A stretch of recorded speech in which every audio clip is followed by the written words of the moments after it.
California AB 144 introduces new vaccine laws, shielding providers while potentially leaving injured families without legal recourse.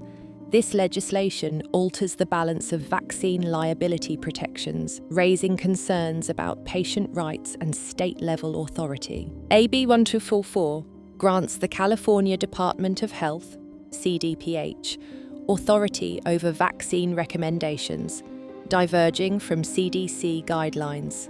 This shift increases provider immunity but lacks patient protection, contrasting with federal shared decision-making and vaccine injury court provisions. California's alternative to the CDC involves 3 medical groups, all of which receive pharmaceutical funding. 2 groups are litigating to restore previous vaccine schedules. All 3 groups advocate for official government recommendations that lead to mandates and increased vaccine sales, rather than shared decision-making between doctors and patients. AB 144 provides broad liability protection for providers adhering to CDPH guidelines. Legal actions require proof of gross negligence or misconduct, with immunity extending even when deviating from CDC guidance. AB 144 presents a compensation gap issue, lacking a state vaccine injury fund.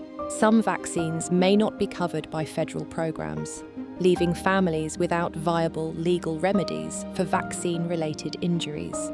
The case study on hepatitis B newborn dosing highlights a CDC shift toward individualized decision-making, while California would continue universal dosing. Legal remedies remain uncertain under state guidelines if injuries occur.